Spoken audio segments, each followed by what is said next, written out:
welcome to Mindful of Madness, everybody. I'm your host, Andrew Ingram, and every week I talk to a different artist, musician, comedian, dancer. Artist is an all-encompassing term, about their passion, their process, and their way forward in this business we call show.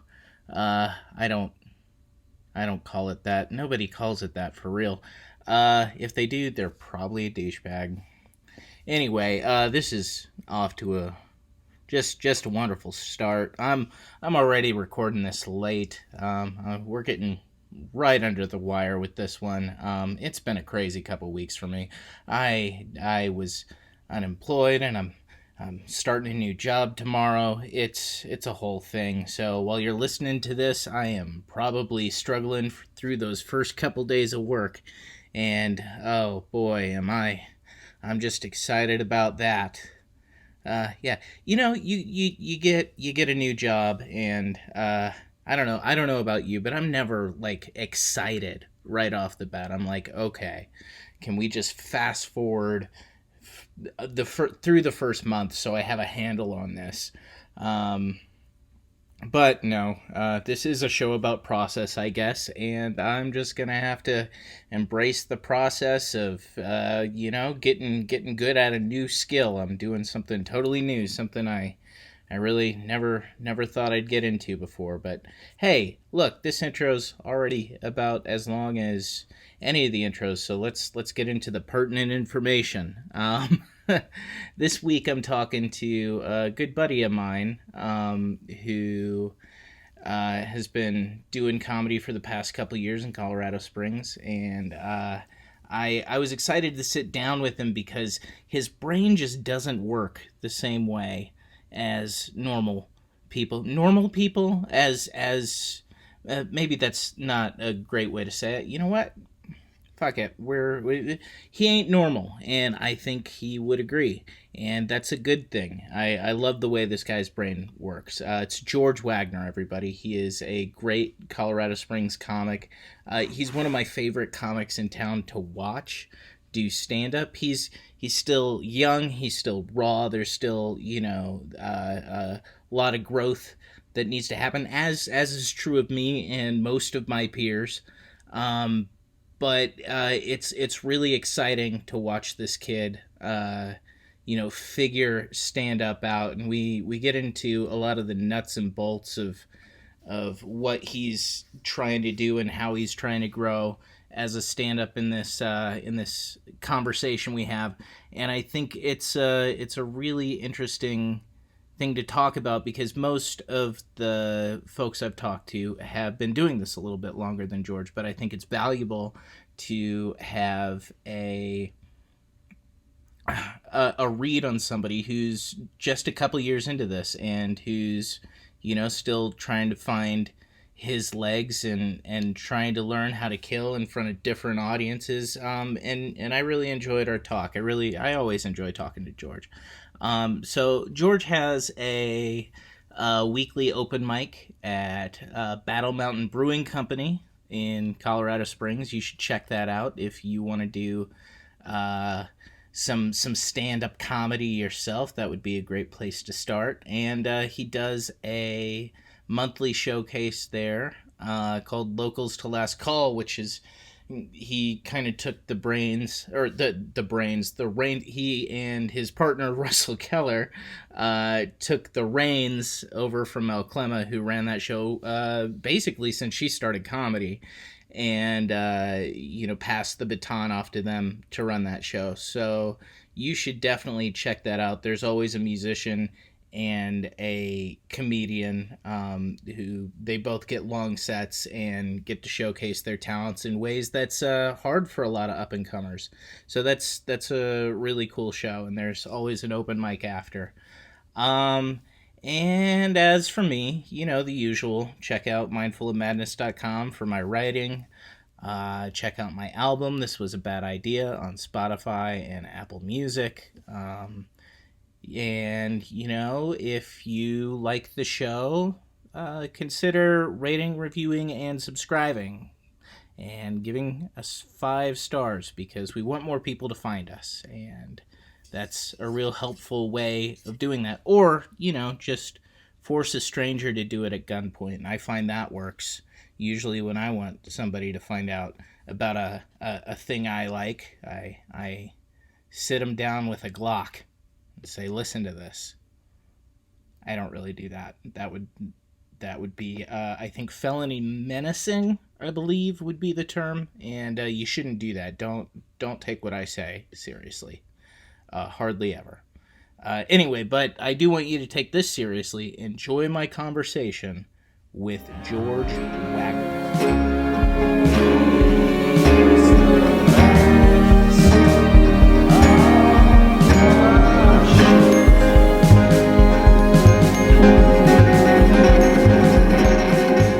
Hi guys, it's Mindful of Madness time. What's up? It's Andrew. You heard me in the intro. With me this week is a good friend of mine who I haven't got to see a lot of recently due to the world. It's George Wagner, everybody. Say hi, George. Hi, everybody. Yeah. George is a comedian, a musician, a animator, artist. You went to school for art, right? Yeah. That was an expensive choice. Yeah. Yeah. I went to community college for nothing and still wound up owing money.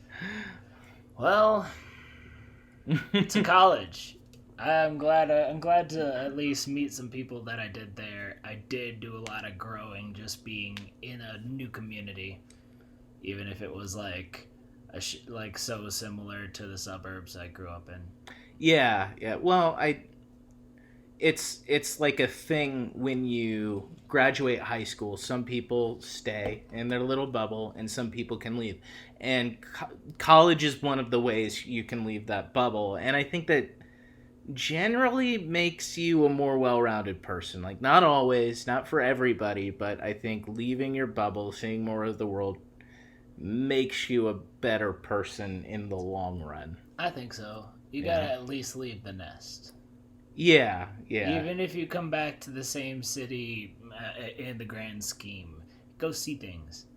Yeah. Experience stuff. Go see things. Yeah. So, how you doing, buddy? I'm doing all right. I'm keeping busy. Yeah. You've got you were making some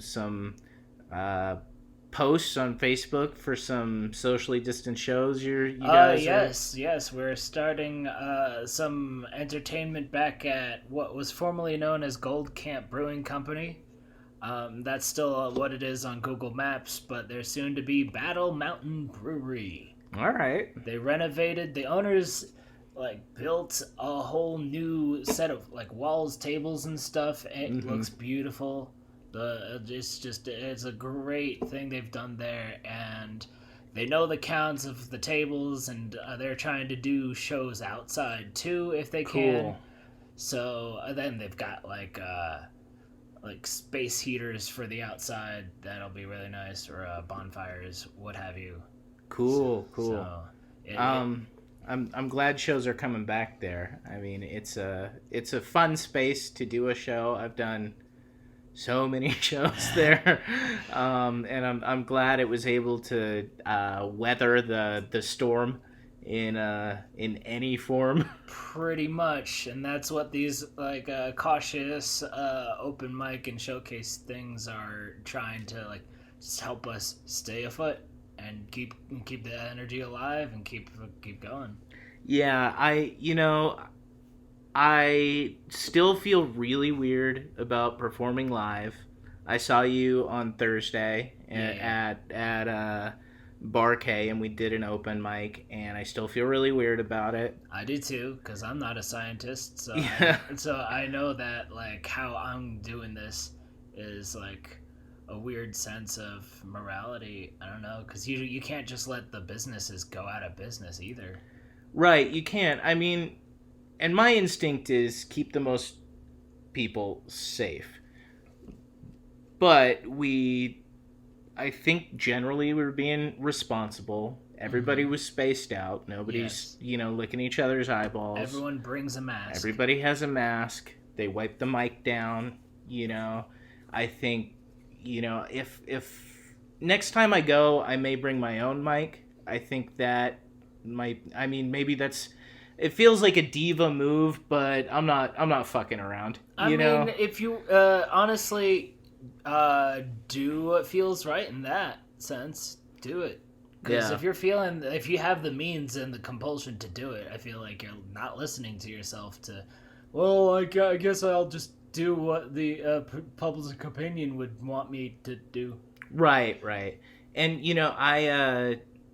I don't want to, I'm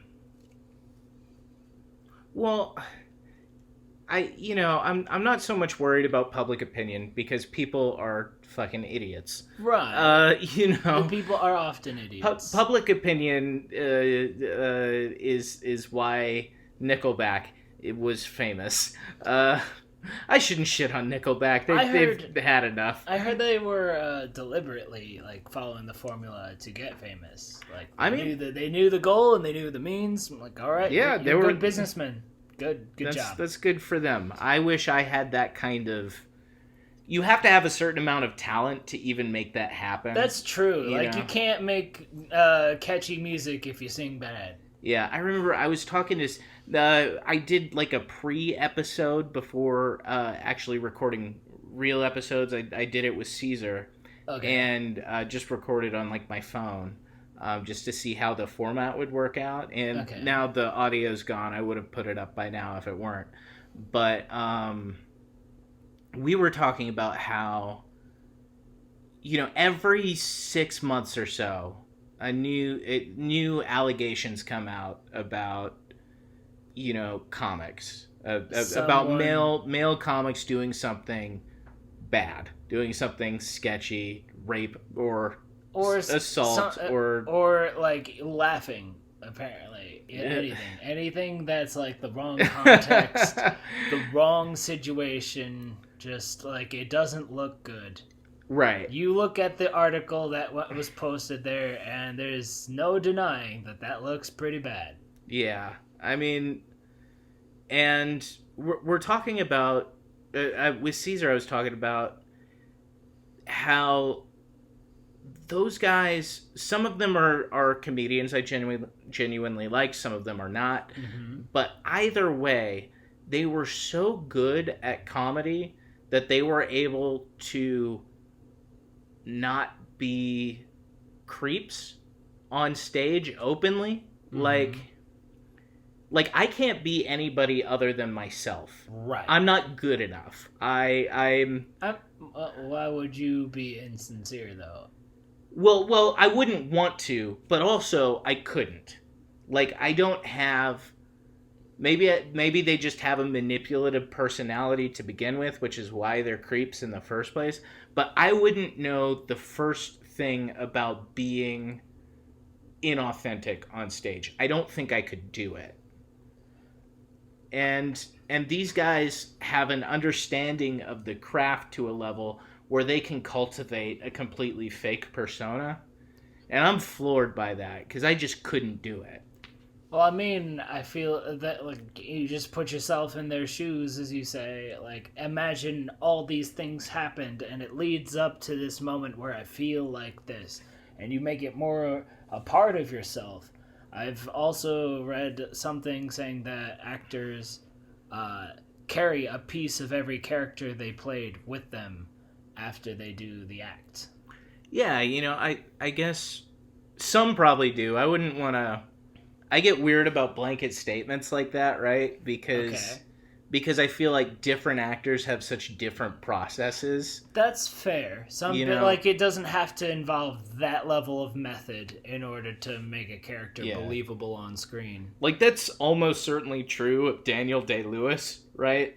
Okay.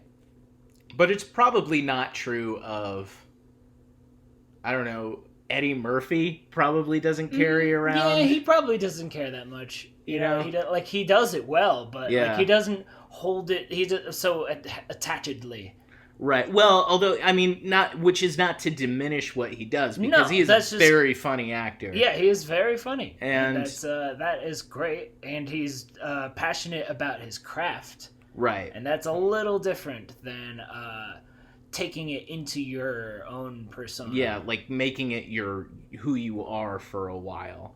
You know, Right. doing that Johnny Depp thing where you become a pirate in real life for a bit. Right. Well, I mean, I feel like it would be so weird to stay in character. Like, I'm bad at cosplay because I can't not be me. Right. Yeah, cosplay I didn't have Halloween growing up, Mm. and so cosplay was never like I feel like I missed out on the costumes, so cosplay just didn't follow. Uh, Um, but yeah. Oh, but going back to Eddie Murphy, have you seen Dolomite? Is my I name? have seen very few things. Okay, you might like that because it's all about like exploitation films in the Okay. 70s, and Wesley Snipes is fantastic in it. Okay. Like it's something you've never seen from Wesley Snipes before. All right. But yeah, Say that title again. Dolomite is my name. Dolomite It's is about my name. it's about a real guy who was a comic in like the 60s. Okay. Yeah. It's real good. So let's talk about the stuff you do. Because I think I saw George perform comedy the first time he ever did it. Not the very first, because that was like one of the 5 or 6 times I did it in Rochester, New York. Oh, you did it. I didn't realize you had done it before coming to the Springs. Only 5 or 6 times. So Yeah. I don't know if you want to count that. It was all 12 of the times I did it before I counted it serious was over the course of a year. Oh, okay. So okay. that's not a lot of really doing it until like you're trying to do it every week. Yeah, I mean, but for some people, it's like you have to ease into it. Like there are people working today. I think I heard an interview with Sam J where she talked about how she'd done comedy a few times and then didn't do it for years, and now she's got like a Netflix special and she's very fucking funny. But so I see. I didn't realize that because all I remember is you would hang out with us at Studio A64. Yeah. You know, you were around for open mic nights and stuff, and then started hanging out at the writing session before you ever got up on stage. I think. I don't think I did that. I was going to the mics and not meeting a lot of people very much at a very fast rate. I would talk to like the goofy old guy at Studio A64 the first, and then so on. And eventually there were people who I knew, and eventually friends happened. But yeah, it was. Yeah, but like you were coming out to the show for a while before you even went up, right? I showed up in spurts over the course of like some of 2017. Yeah. I was there for like 5 or 6 spots in 17, and I was not good at all. I was like not even like conceiving. It was just really, really rough. I'm sure it was very forgettable, so that like maybe it looked like I was watching. Well, I'll say when you started coming out consistently, you know, let's get this out of the way. It's very hard to explain what George does. It's I like satire, and I like being the satire. Yeah, but like you've got like 12 different levels going on in your head, and if the audience isn't paying attention, it can be hard to it can be hard to grasp the concept you're going for, especially early on in a bit. Yeah. Like you're working 12 levels deep on a concept when most people would go surface level or 1 or 2 levels deep. You've created a one-man sketch Okay. with dinosaurs. I mean, I feel like you're referencing the oatmeal bit just a bit. No. But I not really the oatmeal bit. I wasn't thinking that at all. I'm just thinking, like, in general, your brain is kind of you're attacking issues at a more core level, and it's especially when you're working on a joke at an open mic before it's polished, your core idea is a little hard for some people to grasp, but you're one of my favorite comics to watch because, like, there's always clearly something there. There's like a solid idea, and when it finally clicks, it's so fucking funny, man. okay, I appreciate that because the fact that I appreciate that you say like core ideas because I feel like I kind of want to say things with comedy only because my favorite thing to make fun of is a dumb idea. Right. And like I want to get to exactly why it's dumb. Right. And then it like exponential that dumb as Right, far as I right. can. And that's Yeah. you could say that I am extra stupid.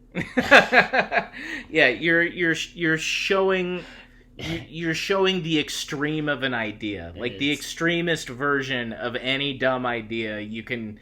I mean, isn't that comedy? Like just those words right there, you just make the exaggeration of your idea. I mean, I think that's definitely a one type of comedy for sure. Okay, yeah. fair enough. But like I remember early on there were, and I don't this. Feel free to say No, something this that sounds almost mean. sounds. It does sound kind of mean, but there were people who had no idea what the fuck you were doing, And that is a fact. that That is a bold-faced fact I am well aware of. Well, but like, I just there was something in the way you talked about bits, and there was always something in the even bad bits where it's like, okay, George is a weird dude. He thinks about things differently than most people. But there's something there, and he may be the funniest person I've ever met. Like I do mean this. Your brain works differently than most people. I think you're aware. Okay. A lot of people are saying autism lately. I have no idea. I'm not gonna. There's no way I'm gonna diagnose you. There's no way for me to know whether you are on the spectrum or not. Yeah, but like if I got a punch card, like, people would be like, "Huh, okay." But there was always a seed of something that I could tell. If you stuck around for long enough, you'd be really fucking funny, and I'm glad you have. And I'm gonna stop sucking your dick now. Okay, great. I really appreciate the praise, but I don't know how to continue to talk from. But it is a lot of fun to figure out how to present a very weird idea, and it's so satisfying when people dig it. Yeah. Well, it's satisfying for me even watching when they don't get it. Because sometimes I know you're fucking right. Like, so sometimes phrasing isn't punchy enough, or like it's a little ambiguous exactly what I mean, and so like, or sometimes I'll say something and it's a terrible sentence. You're like, that sounds terrible, and like that's why I'm bringing it up. right. Yeah, I think people have to be paying attention to get what you do. That's why I'm trying so hard to just bring it to setup punch, because that's where I see success. Well, but like I have longer bits, but it is. I mean, the 1, I do 2 format. Yeah, I do think it's an important skill for every comic to like understand and know how to do. But like, I want to see you successful with your brand of comedy. Like, cool. like, I want the intense like level of not letting you breathe kind of comedy. Yeah, That's what I'm yeah. going for. I like not to be the best, just to be aggressive. yeah. Patrice O'Neal. Well, Patrice O'Neal's the best, but you know, I mean, like keeping them, putting somebody on the ground with a joke is a really good feeling that I've only managed a couple times, you know, on a really hot show. right. Somebody, if you can make somebody fall out of their chair, that's the best feeling in the world. Oh, I bet.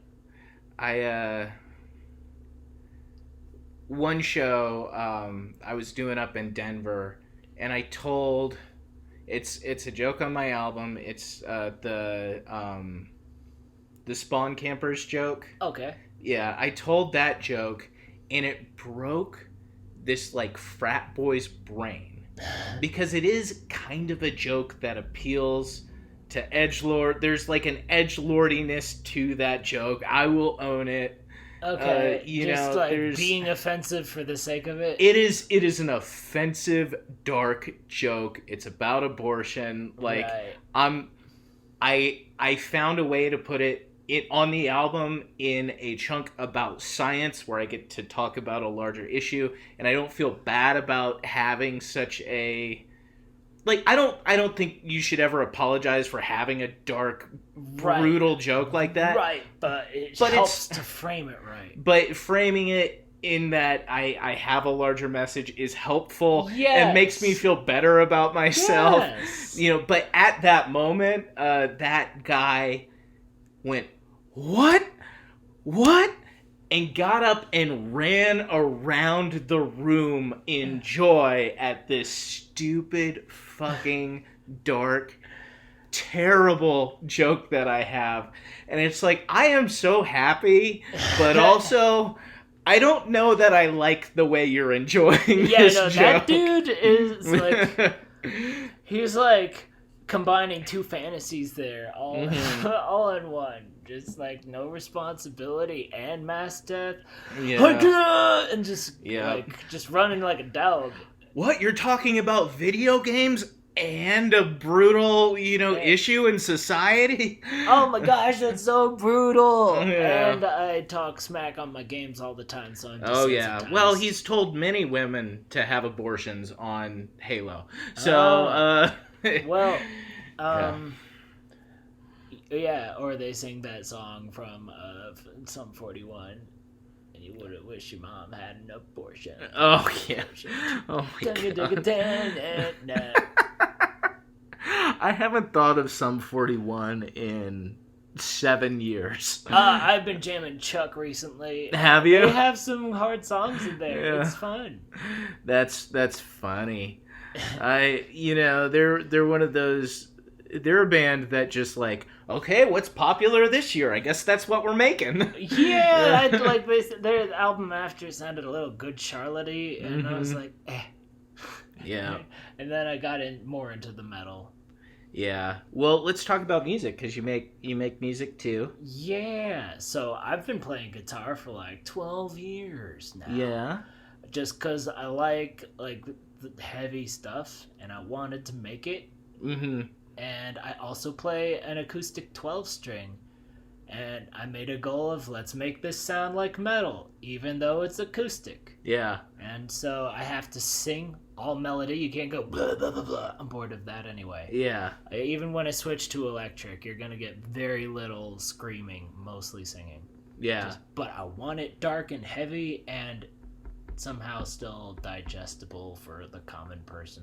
Yeah, what would you try to fit yourself within a genre or use genres to kind of explain it? I like trying to push my style for each song as far as it goes. Yeah. So I have really fast songs. I have a song that's all tremolo. I have a song that's all finger picking. I have a bunch of slow ones. I have fast ones. I have things that are a mix of both and in between. And it's just, it's kind of just serving each idea for the thing it is. Mm-hmm. Kind of like like Beethoven does dun dun dun dun, and Mm-hmm. that lives on beyond that dude. That's Mm-hmm. just like I believe a song idea has its own essence, and all I'm Right. doing is kind of just finding the most uh, enjoyable version of each moment. Yeah, I relate to that um, with writing short stories Okay. because there's a lot of talk about writers developing their style and oh, this author writes like this, and some of that is because an author is really good at that thing, Mm-hmm. and some of that is okay, that author writes pulpy mysteries because Mm-hmm. they are known for pulpy mysteries, Okay, right? so like you're coming in for the Right, genre which you're I getting. yeah, which is what most musicians do too, right? Yes.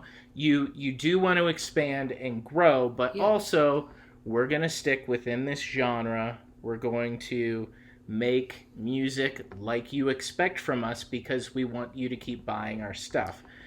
But Which is, I would like them to eat off of what they do. So, right, which in as I haven't been able to do stand up as much. I've really been focusing on my writing. mhm. But I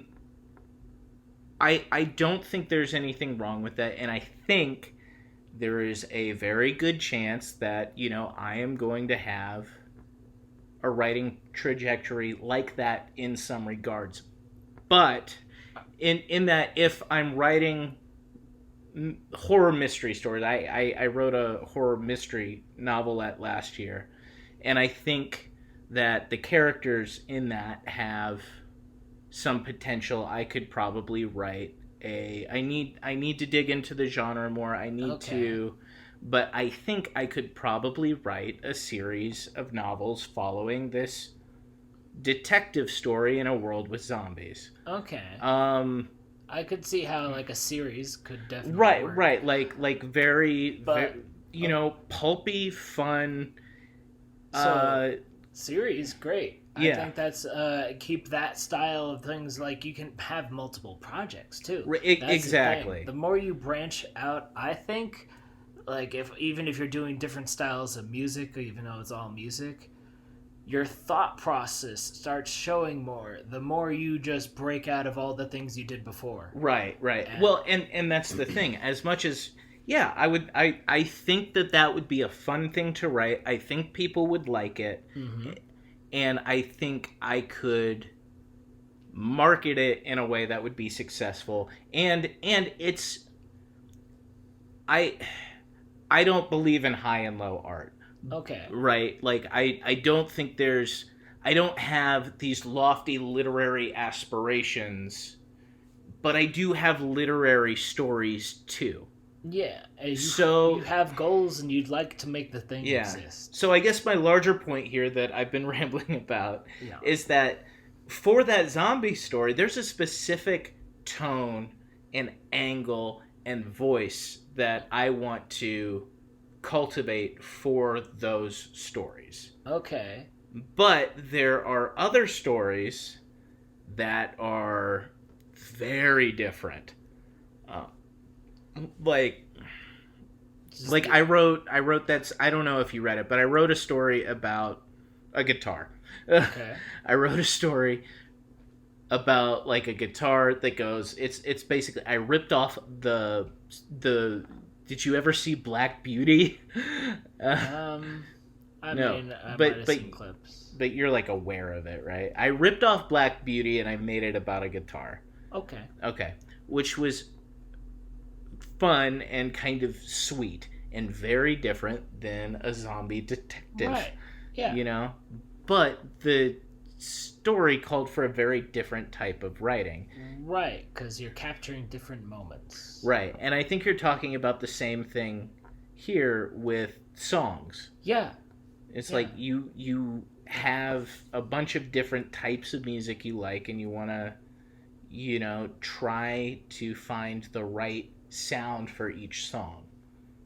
Pretty much. I mean, uh, I like some stuff and I like sounds, and I'm gonna put the similar ones together and try to make it cohesive. Yeah. What would you say are your like in quote unquote influences? Influences. Yeah. Uh, it's hard to pick because there's so many great ones. I love Maynard Kanan's singing. Mm-hmm. Like all the stuff he does, Perfect Circle, Tool, all of that's great. Even Pussifer's Boss now. Yeah. Full band get up, it's great. I learned guitar playing System of a Down and Megadeth.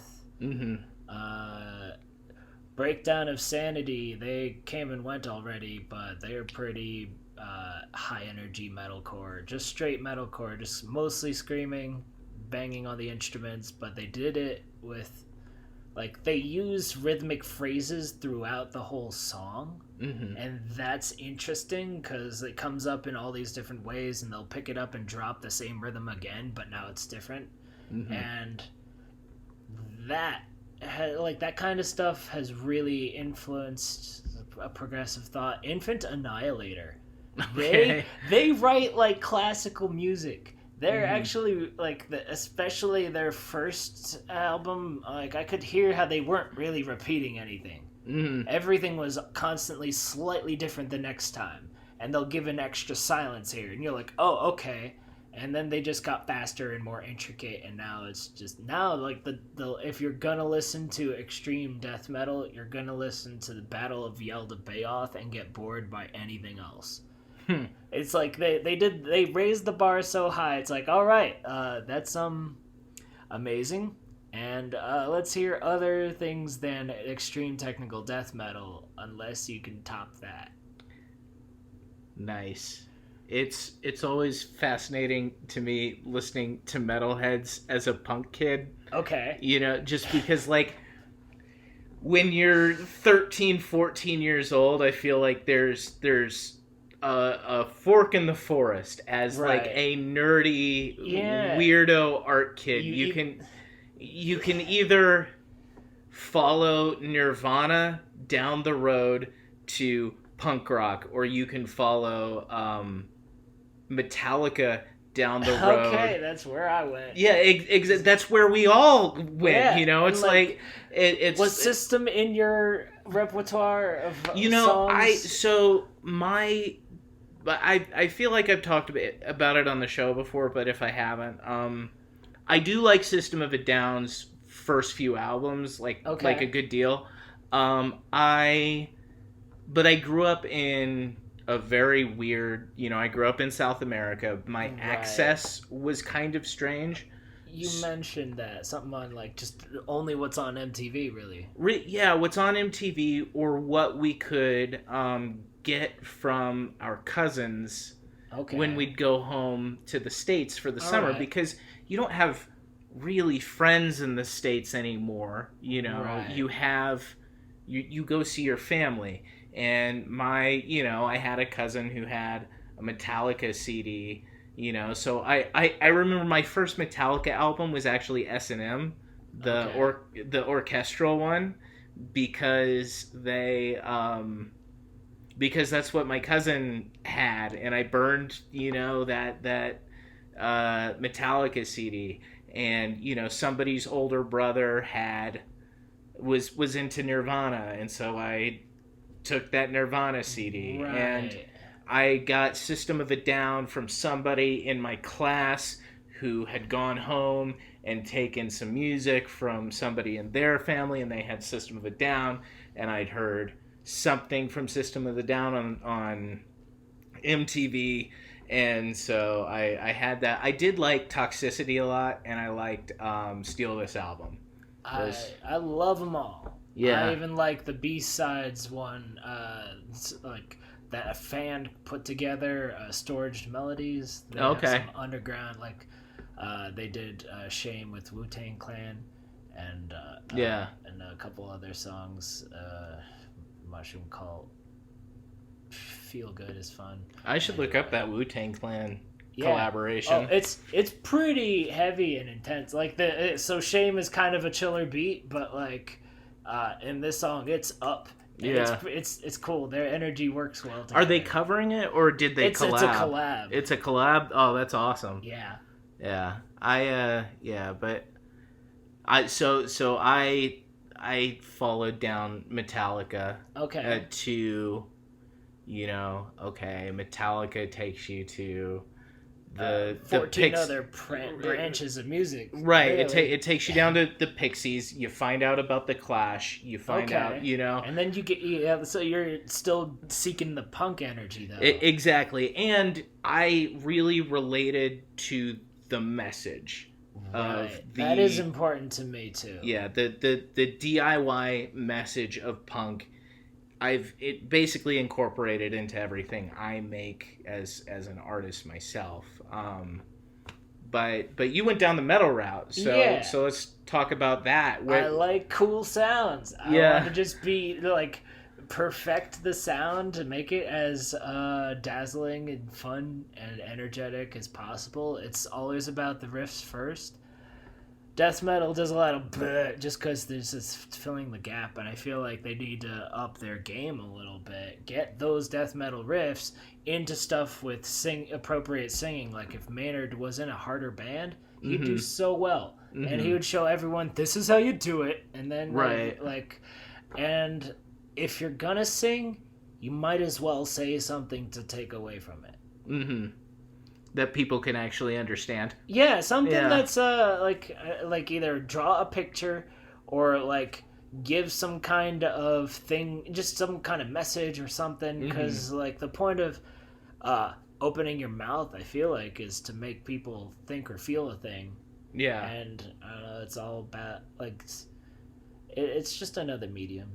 Yeah, so I mean, I think there's kind of this, and you're kind of talking about it, this perception that most like grindcore and death metal and stuff, I feel like there are two branches. There are the bands that are just kind of being funny with their lyrics, right? Because they just want to play real loud. Yeah, and it doesn't matter what they're saying. Yeah, but if you look and you're amused, yay. Yeah, and then you've got the vegans.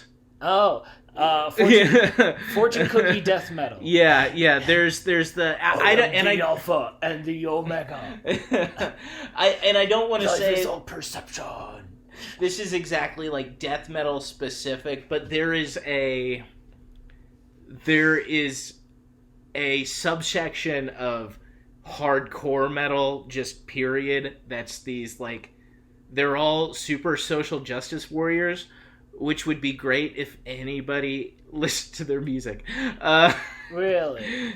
Yeah, I don't know, maybe that's just my perception, because I've met a lot of like local bands like that, that are like really grindy, really Cookie Monster vocals and the like, and they're all singing about women's rights and stuff, and it's like, this is very interesting. So this is an interesting. Here's a parallel observation that I saw. I think I was watching Comedians Around the World or something, one of those Netflix things. Taylor Tomlinson's in it. She's great. Yeah, she is. She's very funny. I threw up a couple other people I won't specify, and it seemed like there was like a lot of like women's rights or something kind of topic, and it like there weren't a lot of jokes, and then it just went into some like, this guy should have his eyelids ripped off and be force-fed his own face. I'm like, oh my god, like, why are you so violent? Like, you're so angry. Hey, because men are violent to women all the time. An eye for an eye. And like, I yeah. get the anger. The anger's valid, but it's a weird kind of war cry kind of thing, and it kind of feels the same as like a death metal band that's preachy.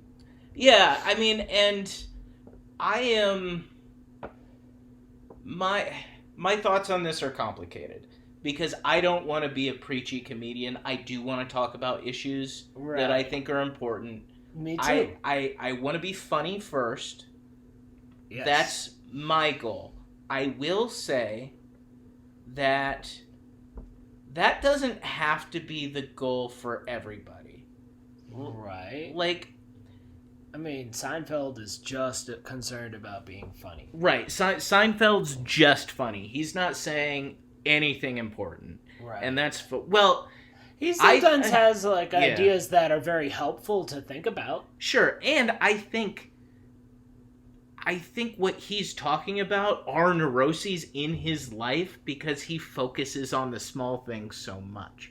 So I don't think it's disingenuous in any way, but he's not talking about anything I find particularly important in the world. And he's not speaking provocative topics that people are struggling to communicate about. Which doesn't matter because comedy is comedy first. Yeah, comedy's comedy first. For me. But I will say this, there are different types of comedy all over the world. Yes. Everyone lost their shit about Nanette. And guess what? I don't particularly like it. And you know what? That's fine. That doesn't mean that it's bad. It doesn't mean it shouldn't exist. But part of the problem was they were approaching it from an American stand-up point of view. When in Australia, the scene she came up from, there's a lot more one-person show elements that are just a part of the scene. And you do a different show every year. And if you're doing a different show every year, you're not going to have as many punchlines as you would if you work on an hour for 3 or 4 years before recording it. That makes sense. Because I have some bits that are over 2 years old now, and they're actually starting to see light that I didn't expect when I first made it. Yeah, and that's a fun thing because you've now been in comedy long enough for that to happen. Yeah, which is cool, right? Yeah. Like it's cool when you find this happened when I was working on my album, because I worked out the set. I worked out which jokes I wanted to be on the album, and then I pounded it into the open mic scene, into every show I could get on. Yeah. I'm sure everyone was very sick of me. But I did find a lot of new tags, a lot of new angles on stuff that made jokes better and made them work together better. Yeah. And it was cool to see like the most evolved forms of your jokes because they were, because a good bit needs a whole beginning, middle, and end, and flow in between each part, and timing. And I've seen you work that timing a lot better as time went on. So that's another thing is you might not know the timing of your bit because.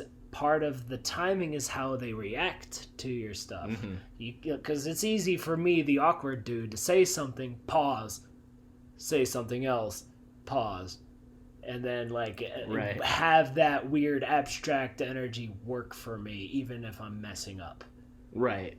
But I don't know, I feel like the normal comedian has more effort to stay like they're communicating with you. Right. Well, Which is also my struggle too. well, yeah. Literally, comedy is communication. Right. But is it just like a boring lecture with no context? Or right. Your nervous energy is an important part of what makes your act funny. The way you convey things works for you. Cool. 99. Well. 85% of the time. That's most of the time, yo. Yeah. I'll figure the rest out. Yeah, well, and I think I already said it, but I love watching you bomb when you're doing, like everybody, especially with new jokes, you have trouble figuring out how to tell the new joke, getting the timing right, even with your unique style. You still have timing that's... to make it work. Yeah, you still have deliberate timing. Yeah. But if people aren't on board with what you're doing, there's not a lot you can do to change. Yeah. I feel like this is something other comics are going to have in their toolbox that's going to be more difficult for you because you are such a unique type of performer? Describe this. Maybe So, I'll find my own. well, okay, so say I'm on a show and I go up after John Brown, and John Brown is killing by being loud, aggressive, being John Brown. I'm not afraid to follow anybody really, but following John Brown, not my first choice. So going on after John, I know, okay, I'm going to get on stage, I'm going to look at the audience, I'm going to take a beat, and I'm going to have to assess. I can't match John's energy. Right. So I need to bring them down. I need to show them the contrast. Slow it down. John's a very smart comic, but he's very aggressive. So if I can show that if I can be quiet and smart, then that's a different energy that they can latch onto. Right. But I'm not going to be able to match what John did. Right. So I've got to do something different. Yeah, and you can't just end with a loud death metal song and then just put on something by The Who or except you sort of can if you get the right song. If right? you because you got to start a little loud first, right? Just to be I don't mean to cut you off. No. I feel like I'm cutting you off left and right. I'm sorry. My question is it more like you got to show your own reaction, just getting on the stage, show where you're at with the aftermath of what just happened. Right. And that definitely is part of following somebody who's killing. Is you can choose to reference what happened, or you can choose not to, and whether to do that or not, somebody else who's more experienced than me could probably articulate it better. I make the choice on instinct, and sometimes it's right and sometimes it's wrong because I am still learning. But what I mean is if I go up after you've got a weird manic energy, I'm probably gonna stand still. I'm not gonna go super big at the beginning of my set when I'm going on after you. Right. Most of the time, even though you do have a low kind of gravelly voice. Right. And I have a higher pitched, more excitable voice. Your energy is very gonzo. And so I've got to bring them, okay, that was him. I've got to teach you what I am now. And it's a challenge. And sometimes, I will reference the act before me if they killed or if they did terribly. I don't want to twist the knife if somebody had a bad set. Right. I would much rather jump off of somebody's, if somebody had a premise I thought was I had a different take on, sometimes and did really well, sometimes I'll do a riff, but if it's not as funny as what they did, then sometimes you're fucked. So I've seen the hosting technique of even just one line, just how you react, give it up for that guy, maybe. Which, and hosting makes you better at this than anything else, going up after every comic and having first off, don't, if you, sometimes as a host, you have a responsibility. If somebody bombed very badly, you have to set the room back up for the next comic. Right. But otherwise, get the fuck off stage as fast as possible so the next person can perform. And I've been offended because I've hosted shows I didn't give a shit about. I've hosted open mics I didn't give a shit about. Right. And I've been the host that does 5 minutes in the middle of the show after their intro, I did 5 at the beginning, and now I'm doing 5 in the middle for some fucking reason because it's my show, and that's a douchey thing to do that I never should have done. I would say it's more welcome if it's all improv and reactionary. Yeah, if you have a minute and a half to go on of what this dude just said, you should do that minute and a half if it starts off great. If it stops, if it doesn't get people laughing, I would say that is a better thing to do when somebody had a train wreck of a set, especially you get a lot of weirdos at open mics who aren't comics, who think maybe they're going to be comics, but they're not. You can kind of tell after 2 or 3 times on stage, we're not going to see this person very much. So you can kind of, then I think it's okay to twist the knife a little bit and be like, okay, that was, we're gonna address this a little bit, and I never want to be vicious, right? But like if somebody, especially if they've been misogynistic, if they've been a douchebag, I really tried to make fun of the idea. Like, the crowd work that I've been learning how to do is, like, what you said was stupid. And, like, try to get into that mindset. Like, if someone keeps speaking up, oh, what kind of club is this? Like, I'm just, is this the lame-o's club? I don't know. What's the context? I'm not going to pull past reference, but... Oh, yeah, well, I never remember a riff I did off the audience afterwards. Like, not really. Some I'm happy with. Some I'm like, that was... Yeah, I've never gotten, like, a piece of material. I do have a couple jokes that, I mean, you've heard them a million times, but a couple jokes where I'll ask the audience a question, and I'll riff on it, and then I'll go into prepared material that's kind of based around the premise of the question. Okay. I have the death row bit where I talk about you pick, and that gets a little crowd interaction going. Exactly. I mean, I'm not the best with crowd work. It's something I would really like to get better at. I was super bad at it, so I remember the day I got really frustrated and just said, you know what, I'm doing only crowd work. 10 minutes at the Dab Lounge. No laughs. Not the best place to do crowd work. It was the roughest 10 minutes I have done since. It was really, really the challenge. And after that, I just I was like, all right, let's do normal comedy, but ease into it. Yeah. No set will go as bad as that did. So I feel like maybe I accidentally set that mindset okay, no set's gonna be that bad. Yeah, there are these rules that road comics have, or experienced comics, especially from the 80s, have.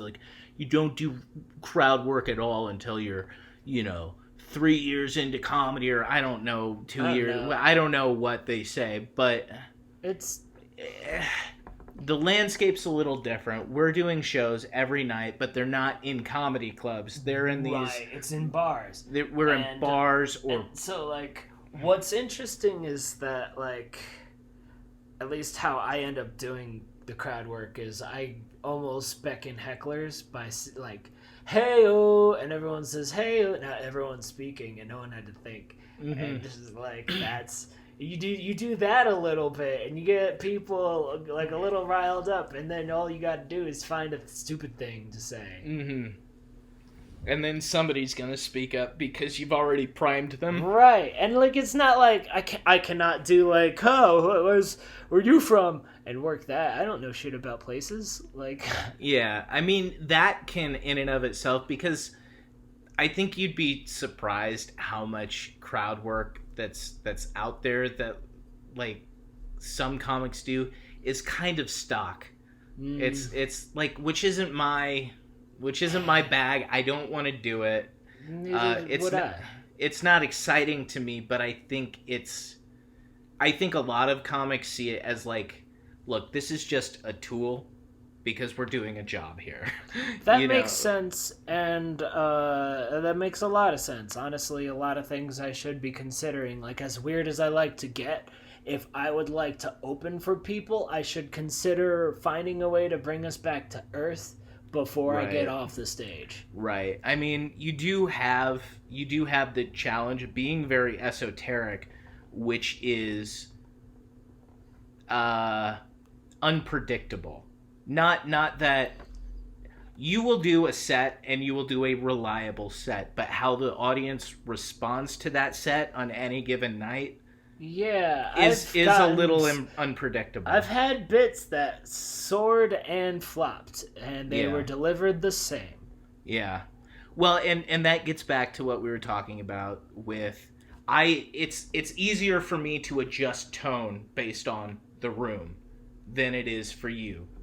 Like, and not even just who I follow, but okay, this is a rowdy bar. I am going to be very loud and I am going to say fuck a lot, and that's going to get me through it. Or this is a quiet coffee shop.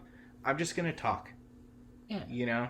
And I could do a little bit of you can do a little bit of that, but you do have your energy level doesn't it's pretty locked in. It's specific. I don't know. I have had chiller days. I've got bits that like I am yelling, and like I don't know. It's I mean, that being said, there are a lot of my very favorite comics I could say the same thing about. I mean, it also depends. Like, I think if you find the common ground, then you can Right. bring whatever you want onto the stage. Mm-hmm. Like, even say you're trying to talk about a difficult topic, politics or something. You want to find the common ground because everything's about like which polar end are you on, and then like, well, why are you in that cult when this one's better?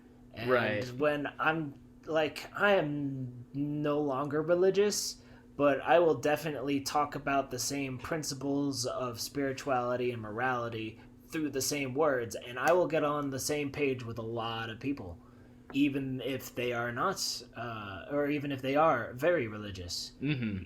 So, that's so in the same ilk. If I want to talk about a horse face, I'm gonna find a way to get us into this, like picturing a beautiful face of a majestic horse. That's a very funny joke, by the way. Thank you. I really like that joke. It's so visual and well observed.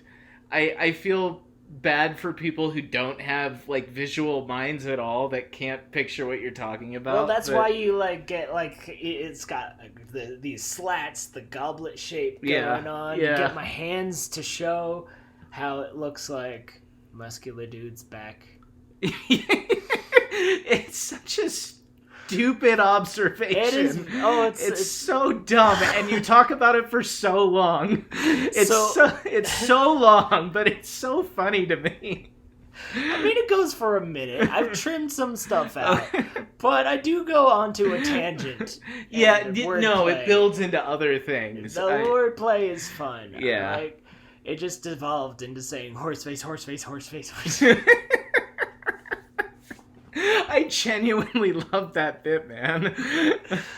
Thank you. All right, let's take a real quick break for a second, Sure. and then we'll talk about animation and wrap up. Cool. And we're back. Udo? Yeah. So let's talk about animation, because you went to school for this, right? Yes, I did. Yeah. Let's. That was the whole, that was the big fork in the road Yeah. in my life, because I was a math whiz growing up in elementary, middle school, high school. Never had to study math until calculus. And 7th grade, I did this PowerPoint for a thing, and I discovered that it had this appear-disappear to 1/10 of a second. Mm-hmm. And I could cut out sprite sheets, like all the frame-by-frames from old video games, and just lay them in order and make stuff happen. Oh, that's cool. And that's what I used before my dad showed me Flash. He has like some computer-oriented job that he's had for years and years, and that was just part of some of the stuff. He's mostly a programmer. But Flash was my world. I found Newgrounds, the world of Mm-hmm. the internet, around 7th grade, and I just wanted to make wacky stuff. But like I couldn't draw, so the sprites helped me first, and then I eventually got a little better at drawing. I took some art classes in high school.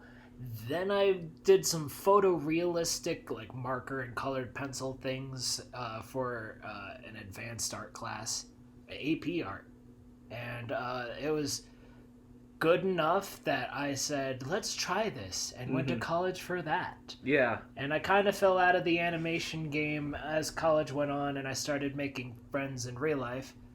Yeah. I had all these online friends, this whole community. Mm-hmm. I mostly made parodies of Sonic the Hedgehog. It's less cool now than I thought it was then. They were still decent animations. They're still funny what I did, but it was cool that there was a community of people online. And we all Right. started to branch out, and like we hung out on like drawing boards where everyone could draw on the same board. We Mm-hmm. did a few of those. That was a lot of fun. And then college and friends and yada yada. Animation is a lonely hobby. It takes 6 months to make a couple-minute animation at best. That's Yeah. like 4 or 5 jokes, unless you really cram it. Yeah. I don't like.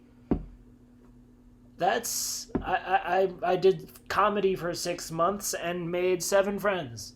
Yeah. Like that's Yeah. and tried like 80 jokes. Yeah. It's I can't imagine sitting down and taking that long on a single project. Yeah. For you know, I say I've written stuff that's taken longer than 6 months, Right. but it's a lot bigger than 2 minutes, you know, and there's more forward momentum. Right. That's crazy to me. It's rough, and the people who are still doing it now, they have a very specific niche. Yeah. Felix Colgrave, he's doing really trippy music videos now. Mm-hmm. I think his name is Jamie R. I think he's starting to show up. He did this weird one that got viral of the birds making out and their organs just flip around and stuff. I think I've seen Yeah, that. it's Yeah. super gross. Yeah. There was a new one he just made of like the whipped cream prank on someone sleeping, and it's just like a whole minute of like, what did I just see happen? Yeah. Like, Do you think this is something you'll get back into at some point? I think so. Yeah. But like, I would need to lead a team to make anything practical. Yeah. That's the whole struggle. Is like that's people are trying to get the networks because Adult Swim will give you this much money to make this many episodes, and then you can get a group of people to get it done in a year, Yeah. and you can actually have a whole like 4 hours of animation done by 12 people instead of one. Right. So I've got an idea of my own. I've got a college friend who wrote something that there's a lot of words to get into right now. It's about kung fu and psychedelics and reality and Nice. Greek gods and stuff. It's a really complex plot idea, and I would not want to do it injustice by trying to be a one single guy Right. himself out. So this is just my 2 cents, but it's something that I really had to learn, especially with writing. It's okay, I think, to start with something small. Yeah. And so you're a comic. People in the scene like you. If you made something small that was just you, that's one of your jokes or a weird idea you had, and you made it, all of us would watch it and we'd be excited about it. And you could do a few of those to start building a name for yourself. and build some juice to do stuff later on. That's a good point. Some of my acts are definitely more of a skit than stand up per se. Yeah, well, you you do have a, oh fuck, what's his name? I can't remember one of there. I keep wanting to say Norman Lear. It's not Norman Lear. There's a old stand up who basically all of his jokes were weird one act or one person sketches he was doing, playing all the characters himself. Um, and it's gonna bug me that I can't remember who it was.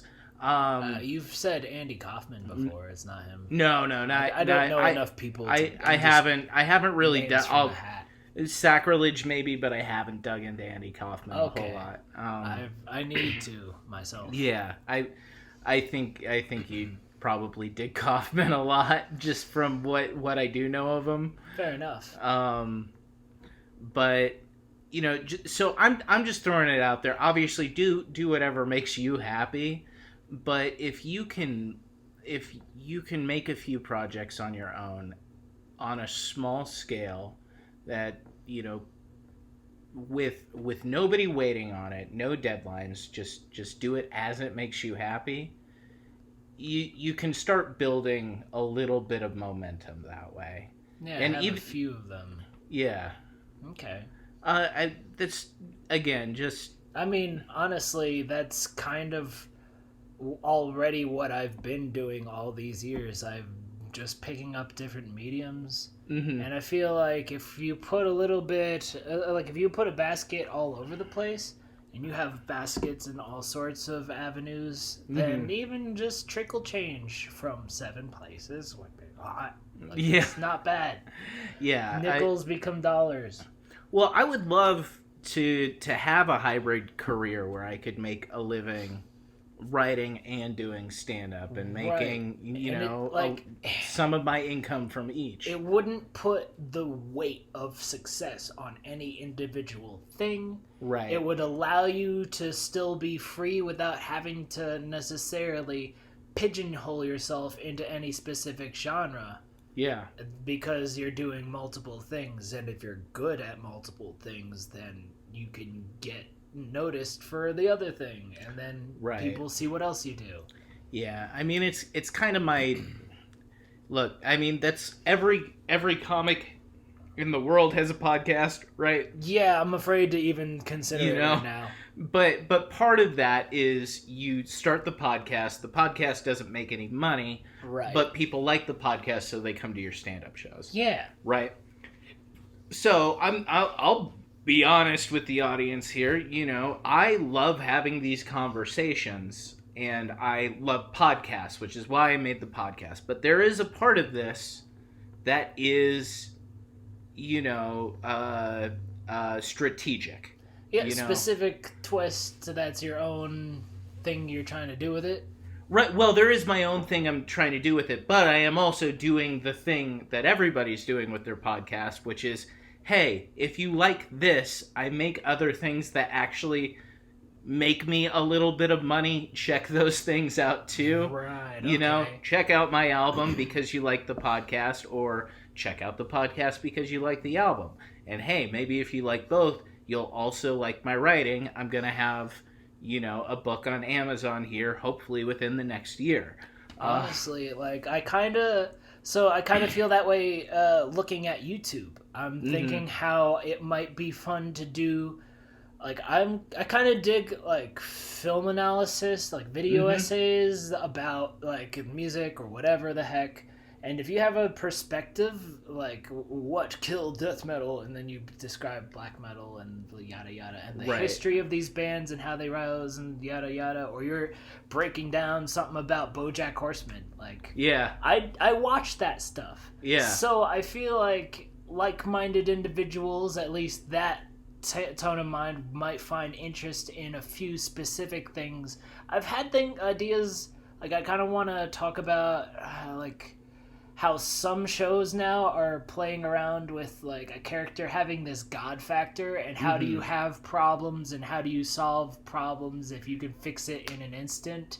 Right. That's kind of fun. You know, that was like, that almost brings us back to the Looney Tune days of you could literally just pull the screen aside. Yeah. But now you have a reason why you can bend reality, and that's kind of fun. Yada yada. I'm tangenting. No. But I think this is all connected. I mean, and it's kind of, I hate the term dovetailing. Like, I have no reason to hate it, but it is dovetailing off into kind of how we wrap up the show, which is talking about business. Right. And that's what we're doing right now. Right. So this is perfect. Yeah. So I'm thinking it doesn't always have to be a funny thing that I do, because my music isn't going to be funny. Right. Not most of it. A few of my songs are parodies, but... Yeah. I mean... Well, and if you have a YouTube channel where you're consistently putting out content, when you put out... If you make an animation project, you have a place to host it that people are already checking out. That's a good point. And I could do whatever I want. You know, a little of this, a little of that. I don't know if that'll get the strongest following, because, you know, like, if you only want to watch silly cartoons, you might not want to watch a film analysis. Right, that's true. But you could analyze Who Framed Roger Rabbit. You could talk about Mel Blanc in it. You know, Fair enough. I could hit common topics. Yeah, you could do an episode on Pendleton Ward. You know, you can talk about things that are animation related. Yes, and that's you don't true. Just have to talk about animation. And because I also do other things, I get a little bit of leeway there. Yeah, I mean, you can post videos of you playing songs. I could do that. I could do, or even just like straight up upload, get the stream revenue off of, like, just put the album there. Yeah, like just with a still image. Why not? I mean, my album's on YouTube. It's very hard to make money on YouTube. You have to post a lot and consistently. So if you want to go listen to my album on YouTube, by all means, go look up my YouTube channel. Please subscribe. But Spotify gives you a better cut, right? Spotify gives me a better cut. Apple Music gives me a better cut than Spotify.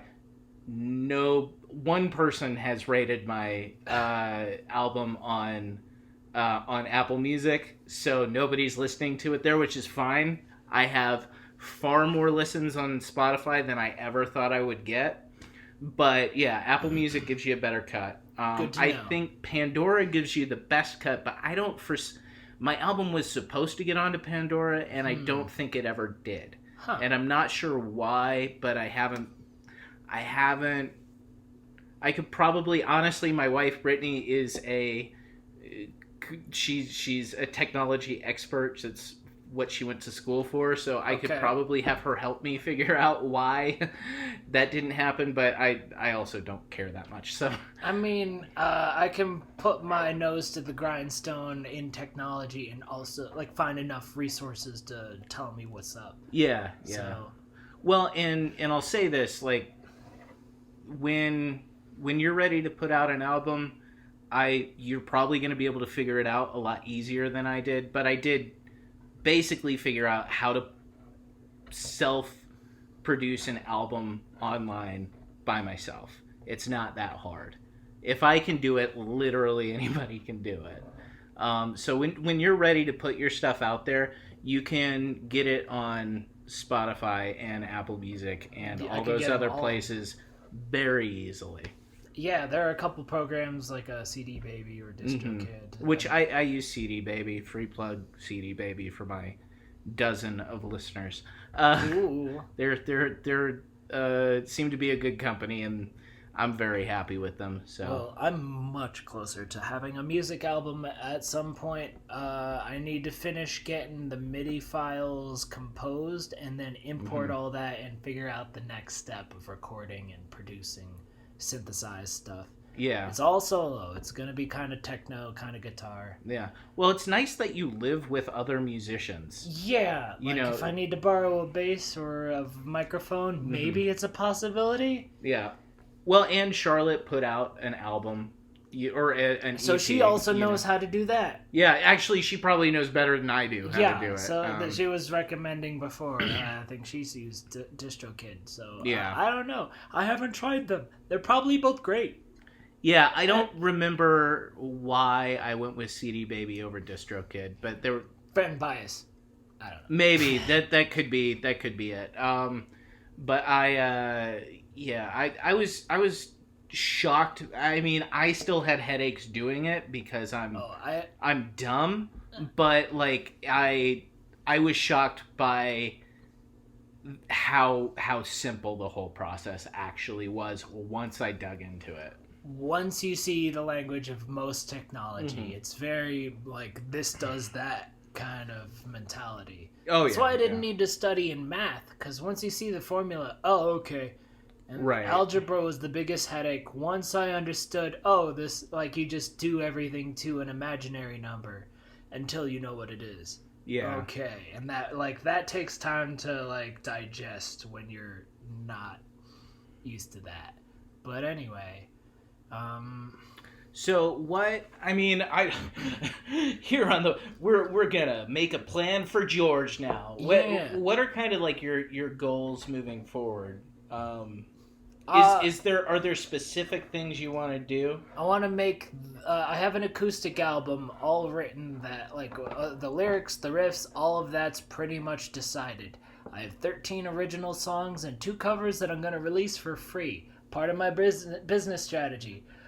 People know Slipknot. People know the Rolling Stones. Paint It Black. I have I have a cover of Slipknot Circle, and those 2 songs are gonna be for free, so that I don't have to deal with any contracts. Yeah. No one knocking on my Yeah. door about it. Just have it. It's yours now. And if you like it, because those are known songs, then you can check out the stuff I got here, and then I'll get whatever I can get out of that album. Yeah, I would recommend if you are thinking about the YouTube angle at all, put those up on YouTube as well. Okay, YouTube's yeah. the easiest to get noticed for things, because I you can think like so, yeah. search so detailed and get so many results. Yeah. I've been doing a little bit of research about YouTube. I don't think I have I've been posting the podcast on YouTube. Hey, if you'd rather listen to the podcast on YouTube and you're not listening to it there, you can go listen to it there. Or if you are listening to it on YouTube, thanks. Please subscribe. So I've been thinking about other things I can put up there because I really only have 3 videos on my channel that Right. aren't that aren't my album or the podcast. Okay. And I've been thinking of other things I can do, and I'm just not sure that it's nice that there's something going up there every week. I don't think putting the podcast up there is really going to grow a following. I'm not worried about it. YouTube, it probably isn't going to be a thing that I'm super dedicated to, but I do like making sketches. And I think that's honestly, you might have more success than you think from the occasional post. Because these solo animators, they come up with something once a year, maybe. Mm-hmm. But, like, if it's really cool, then Right. we will wait for the next thing to show up. Because Right. it's like, and we'll put you on our list of channels, subscribe, and we'll just wait. We'll Yeah. just wait, and we'll be fine. Yeah. Quality over quantity, because people will remember things if it's really good, and I'd rather you remember 3 things than you browse through 7. Yeah. Really, the thing I got to get up there is a stand-up set. Because I have one up there, which is fine, but it's from several years ago, and I'm a better comic now. Yeah. And you've got John Rummery laughing while he's holding the camera, and he laughs very loudly. Yeah, so, he does. He's the back of the room kind of laugh, Yeah, not the holding the camera laugh. Right. He's somebody you want in the crowd at the show, but you gotta.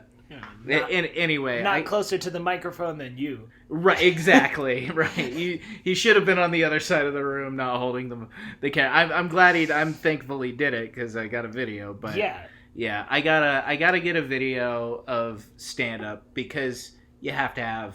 It's funny. I have a album before I have a high quality stand up video, like a 5-minute set or a 10-minute set or whatever. It's a little strange that came first, but It's okay. I mean, like it's really just you're looking for the medium though, because like if you had a specific album's worth of material that you wanted to get out, and like getting just choosing 5 minutes of that, I mean, is that just like a different project, just trying to make your type five to put out on the internet? I guess. I mean, really, I have like that album had my type five. The first 5 minutes of that album are not my funniest 5 minutes, but they are my go-to 5 minutes when somebody says, Hey, come to the "Hey, show. hey, come do." Somebody dropped out. Come do the show. Just because it's a very reliable, relatable 5 minutes of material that I know is safe and will work with any audience. Yeah. Which is kind of what you want out of that. Right. Well, I think that's what you want out of that. I don't want to go giving advice that. Well, I feel like at a certain like when you get the half hour to the hour, you kind of like you get to do what you want after the first 10 to 15 minutes. You can be more. You've earned the audience's trust. Exactly. Yeah. Once you get into that area, you can do all of the wacky stuff you want to do. But when you're doing a type 5, you do have to keep it relatable. If you get weird, like honestly, my horse face joke is a mixed barrel. Yeah. Like it's like as dumb as it is, like if I'm not getting you with that, or like the joke that I would have with it after that, like it was a good 5 minutes the few times I did it, and then I did it in a more conservative crowd, and it didn't. All the weird stuff about like selling your car and comparing it to dicks and stuff, it didn't quite click. Right. And it's like now I do a different 5. Now I have a different 5 I call my 5, but I don't know. I'm still learning. So yeah, that last it sucks because you were taking over the show, and we can start transitioning into the end here. We are doing shows now soon. Let me say this real quick. That last set you did with Melody hosting the show at Gold Camp fucking crushed so goddamn hard. Thank you. It was so good. I appreciate that. You brought the house, and Russell's in the back like, I thought I was going to have the best set tonight. It was so good. It helped that my baker coworkers came, and like there was a group of them. Mm-hmm. But like even then, you have to you gotta make the people laugh. You know, you'll get a few chuckles like, ha ha, we like you. But like if the crowd's either laughing or it's not at the end of the day. Mm-hmm. So I'm glad that went well for that night. Yeah, you get goodwill for about 45 seconds. Right. And that's about it. It really depends. Like, I don't know. I feel like, in my personal opinion, the first 7.5 minutes were great. And then the second half got a little more long-winded and started breaking out of the setup punch format. Yeah. And the reactions were different. Yeah. Which really changed. Like, that's why I'm so much about, like, focusing on setup punch format. Because even if I have a longer, broader idea, I need to make sure you're getting me the entire time. If you are not laughing, I have to assume you don't get it. And I can't go farther if you're not with me already. Right. And that's all, like, skills you have to build, right? Like, I didn't write a quote-unquote joke for the first probably 6 months I did funny premises. I had weird ideas, but I thought that putting a joke into a format was cheating.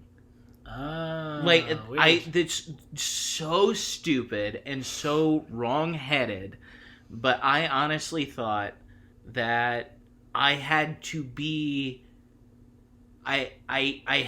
break the format, because the comics I liked best were like Maria Bamford.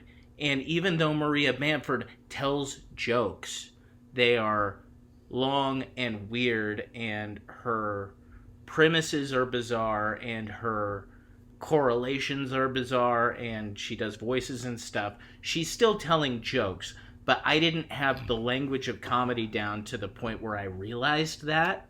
Right. So I thought being weird was all that you needed to do. Well, not even all that I needed to do. I just thought it was the most honest way I could do stand-up. Fair. And then I realized people laughed when I wrote jokes. Yeah. You know? Because they need a thing to laugh at. Yeah. And as much as you have a funny premise or idea, like, you need tags. And, like, I have a couple friends that keep saying you need more tags. And, like, okay, all right, I'll work on more tags. Yeah, it's a challenge, and especially a joke can get stale, and then it can be impossible to, or for me at least, a joke, if I've done it one way for too long, it becomes impossible to fix. Honestly, that's something I was like scared of, was just getting into a rut with any of my jokes.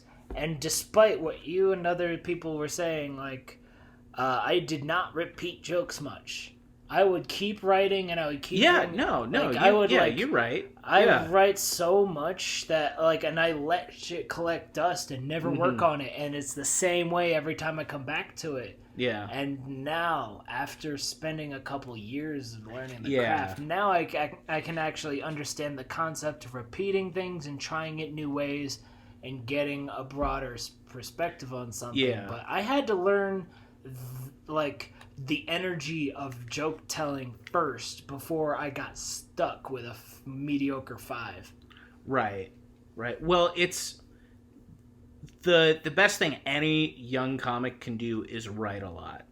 And like there are so many people who get up on stage and you know exactly the jokes they're gonna tell. It sucks. I'm sad about it. And sometimes those jokes aren't even very good. No. And that's what makes me really mad. Like, if you have a killer 5 minutes, sure, everyone has fallen into the rut where you feel safe. You feel, okay, I need to do well tonight. I'm gonna do these 5 minutes. They're gonna kill, and then I'm going to go home. And I get that. And I've been that guy. But if you're telling jokes that aren't even good, and they're the same 5 jokes every fucking night... what are you doing? Like, are you satisfied with how those jokes are going? Like, cause, like, just telling the same 5 minutes is not going to make it work better. Just because you don't care at this place doesn't make it mean... Like, at a certain point, like, especially the open mic scene, you're gonna see the same people, and they're gonna have heard those jokes. Yeah. At a certain point, I want to stay unpredictable. I want you to vaguely remember the bit when I bring it back a month and a half later. Right. I mean, I try to do, even when it's a challenging thing, because you do have to work out bits on stage to make them good. And a lot of times when you're an open mic comic like we are, right, you work on a bit until it's good, but by the time it's good, everyone's sick of it. That's why I'm doing it in steps, and it took a while to have a nice mix of things that I can keep working on. Right. But now I can actually mix and match, and I try to keep, like, this 5 for the week, this 5 for the week, this 5 for the week. And stuff won't survive. You know, stuff makes it through for the week, but then, like, I don't like it anymore, or it fell flat, and I understand why. Right. And so only, like, one gem from that 5 will stay, right, but it keeps going until things start linking up and starting being more consistent to each other. And eventually you have 5 minutes of, like, a continuous chain of thoughts.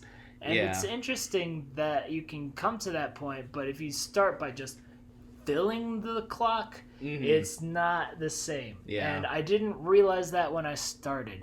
You don't just talk for 5 minutes, you make them laugh. That's your job. That's why people do the 5 minutes that they cling to, because you want to be able to do your job.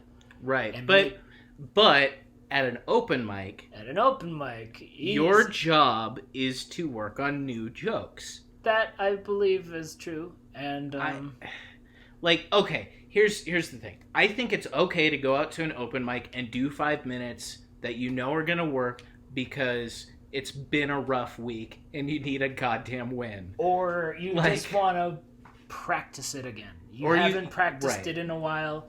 But if you're using it for showcases, then you're getting your practice. Hopefully. I mean, and look. And that's if you're, nobody's working a lot right now. Not right now. And if you need...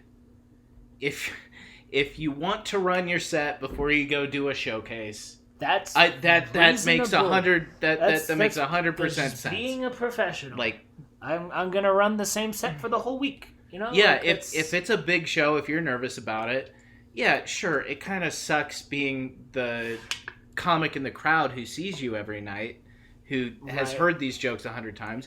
But we understand. Okay, you have a show on Friday that you care about. Trying to tighten it up and just trim some fat. Try a new tag and just keep digging until you get that as good as you can before you put it on the paid show. Exactly.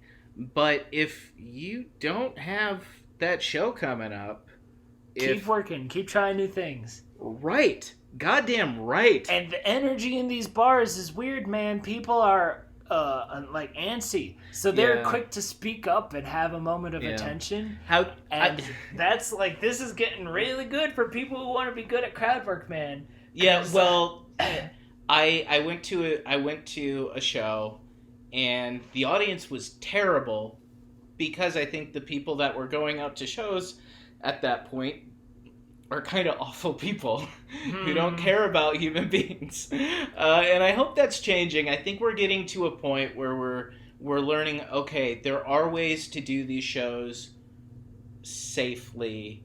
Yes. Ish. I mean, as far as you can, keep it, so I've also been told that at this point, the people who shouldn't be getting sick are staying home. I hope so. I've heard that perspective too, but at the same time, my wife's one of those people who shouldn't be getting sick. She's got to go to work. That makes sense. We have jobs, but she, yeah, and that's a good point too, because it's just so that it's so nefariously infectious. It's that makes it a weird one, but it's a real crapshoot. Everyone in the world is discussing this. We probably don't need to talk about this anymore. We're definitely preaching to the choir about everybody's this. talking about this all the time. No new opinions, so I don't talk about it. Yeah. So, but at this point, businesses are just trying to get things rolling and make money and stay alive, and we're going to at this point we're just doing what we can week by week. Yeah. So and being as responsible as we can in the meantime. I've talked on the podcast before. My first, I've done 2 shows now since March. I did the open mic and I did 1 paid show. I talked about both of those shows on the podcast before they happened. Nice. And at this point, I have an opportunity coming up. I think I talked to you about it. I don't want to get into it. I will talk about it in an intro soon. But a flash nutshell. Yeah, it's fine. I've got a thing I have to practice for. Okay. And so I have to go out to open mics and practice because it's I don't know the reality of if this is a really big opportunity or just another show, but it feels like it has the potential to be a big opportunity. I got to go out and do shows. I have to get ready for this thing. I also think that I should be just trying to craft, because I'm at this point where I'm getting some momentum and learning how to be funny, and I feel like it's a dangerous point where if I stop, I'm gonna have a lot longer to go to get to where I'm at right now. Yeah, I'm a little afraid of that. I wonder. It was a weird thing. I did a paid gig a few months ago. Yeah. And that went really well. Or it went pretty well. Pretty well. You had stuff you've been working on for the years. Yeah. So you used that. And even some of... I was using the jokes that since my album, the new set I've been building. And I've got about 10 to 15 minutes of material I'm happy with. Okay. And so I did a 10-minute set of that material. It all did pretty well. And that was the first time I'd performed in 3 months. And now it's been 6 months, and I did the open mic, and I did a lot of that same material because it's been hard to write lately, you know. I mean, but that being said, I had a worse set. Now, part of that was this was an open mic and not a gig. Mm-hmm. Open mics are just worse. But I think a lot of it was, since then, I've atrophied a lot more than I had in those first 3 months. Mm. And I'm hoping I can get back on that horse. Yeah. And fucking build my endurance, my muscles, my timing. Yeah, back. It's so quickly. Easy to lose it. And that's I'm a little concerned about being an amateur who's just barely starting to get it. Because, if I didn't fully learn to ride a bike yet, mm-hmm. I'm going to have to relearn how to ride a bike. Right. And that's a lot more than just remembering how to. Right. And yeah. So that's why we're doing socially safe mics and shows now. And I think it's a beautiful time to plug them. They will have. That's perfect. By the time this podcast comes out, the ball will already be rolling. September 29th, it will be the first of every Tuesday, being an all-acts open mic at Gold Camp, soon to be Battle Mountain Brewery. So we'll do that at 8. And on every first Saturday, Melody's show has been handed off to Russell Keller and I, doing the Locals Till Last Call, a music and comedy showcase with an open mic after. We're going to try to figure out some new fun improv game as opposed to the dating game, just to be fresh, I guess. I don't know. I think you should do a different one every week. A different kind of game. Month. Yeah, I think you should do a different game. Keep coming up with new improv. Because people like to contribute and see how that affects what's going on. And I feel like that's the only part that really matters about the game. Yeah, improv is hard. It is hard, but if you keep it fun and try different things, it won't get dry, because it's a new concept if you keep trying that. So that's a fun suggestion. I will actually think about that. And then Justin Leger and I will be doing the Tuesday mics. Nice. And that'll be just so much fun to get regular hosting practice, because I really like getting into that loose freeballing zone of comedy. And even as a host, you're just supposed to, you say wow, and then you move on, and that's all you have to say. Yeah. But maybe there's a chance to say something funnier. Yeah. And that's it's an open a chalkboard to try things out. If you have the thought, it's a little looser. It's not relying on you filling your 5-minute slot with whatever thoughts come to mind. You have things to react to, and I don't know. It's just hosting. That's an important part of it, but it's also it's also really important to learn the tricks of keeping the audience engaged between everybody, because it's in addition to when you're a performer on the show. This is my art. Right. This is my art. This is about me. When you're the host, it's about everyone else. It has to be about the audience. It should always be about the audience to an extent. I have the listener in mind with my music. I don't like to get too drawn out. Right. But when you're hosting, it is more about the audience than it's about you. And it has to be. It has to be, yeah. It's all about hey guys, we all right, we are on this page now. Yeah. Yada yada. You are doing, and comedy is a job. Yes. But open mics are a workout room. You don't have the obligation to be funny at an open mic, but a host has the obligation to keep the crowd interested to the best of their ability, always. And that's very hard to do sometimes because open mics, as we've established on this show many times, fucking suck. They can. And, like, it helps to have, like, some people have their gimmicks. Some, like, I don't know, so like Charlotte doesn't really do too much of the hosting. She does the sound work, being a musician and all. Yeah. But she just calls the next person up, and that works for the vibe of Parquet.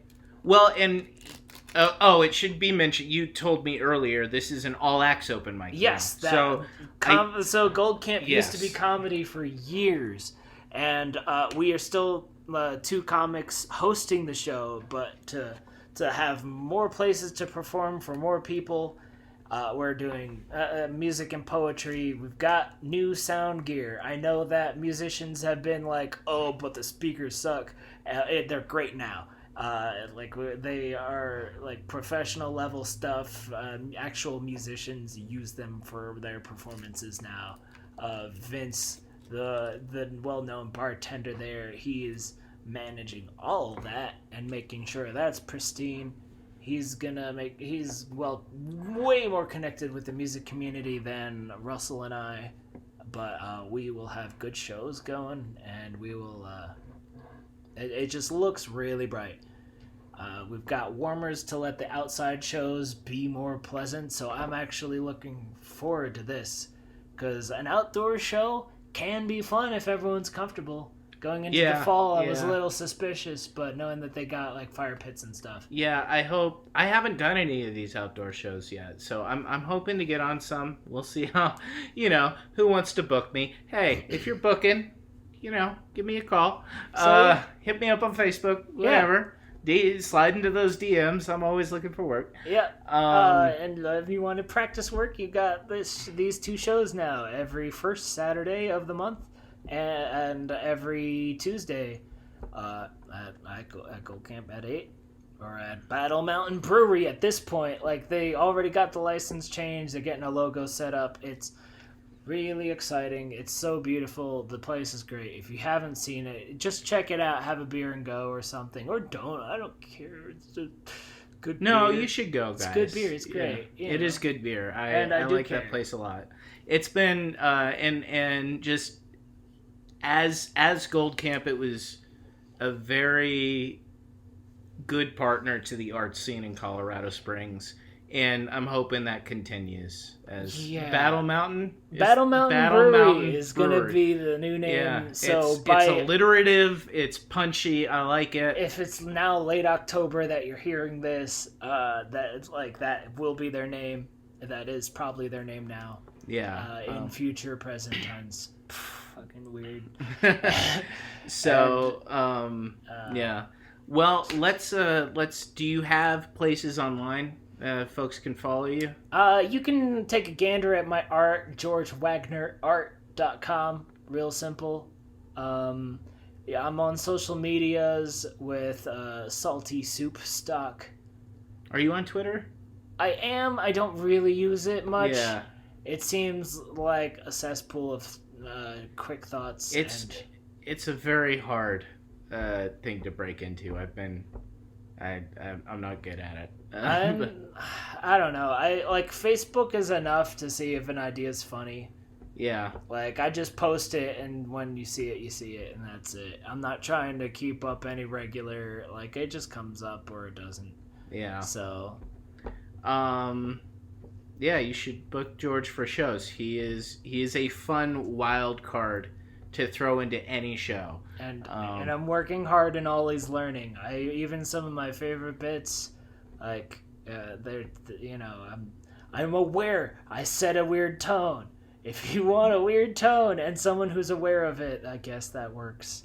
Yeah, hire me, please. I would love another $5. Yeah. As always, please rate, review, subscribe. Thank you for listening. Yeah, keep listening to Andrew. He's a smart man. Oh, thanks, buddy. Yeah, now you're just you're lying perceptive. to them. He asks questions and gets has is very open-minded to conversation. If you are already listening, you probably know this. I'm talking to the wall, but still. Thanks, buddy. Yeah, you can follow me. I told you in the intro, but I'm trying to get better about doing this stuff. So, follow me on Twitter at Drew Joker Ingram. Follow me on Instagram at Andrew Ingram 88. If you want to friend me on Facebook, I'll probably accept as long as we have some mutuals and you don't look like a creep or a bot. Pretty much. And yeah, check out like I said in the intro, I'm sure. Check out mindfulofmadness.com for my writing, and yeah, that's it, guys. So yeah, go make stuff. Yeah, be awesome. All right, bye.